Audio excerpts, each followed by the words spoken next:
আসসালামু আলাইকুম, সবাই কেমন আছেন? আশা করি সবাই ভালো আছেন। আজকে আমরা আছি একটা তুর্কি হোটেলে ফাসিলিয়াতুন অর্ডার দিতে। এটা খুবই মজাদার একটা নাস্তা। দেখেন কিভাবে তৈরি করতেছে। টমেটো দিল, পেঁয়াজ দিল। তো ওনারা হলো কেউ তুর্কি, কেউ মাসরি। তো আমরা খুব মরিচ খাই, এই কারণে একটু মরিচ বাড়াই দিছে। দেখেন কিভাবে তৈরি করতেছে। এটা খুবই মজাদার, খুবই সুস্বাদু। এটা টুনা ফিশ দিয়ে তৈরি করা হয়। আর একটা ফুলের বিচি আছে, ওই ফুলের বিচি দিয়ে এটা তৈরি করা হয়। দেখেন টুনা ফিশ দিয়ে আছে।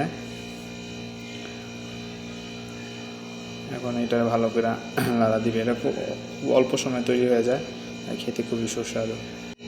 দেখেন আমরা বলতেছি কী করে, আমি বলতেছি, ভিডিও করতেছি।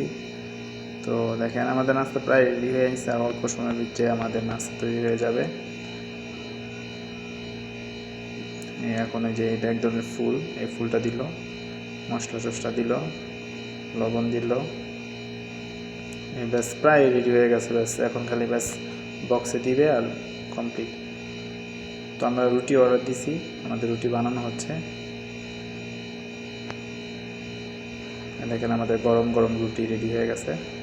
এই রুটিগুলো খুবই মজাদার, পরোটার মতন খুবই বড় রুটি, কিন্তু এত তেল থাকে না, খুবই সামান্য তেল থাকে। তো আমাদের নাস্তা রেডি হয়ে গেছে, কমপ্লিট আমাদের নাস্তা। আশা করি আমার ভিডিও খুবই ভালো লাগছে। আসসালামু আলাইকুম।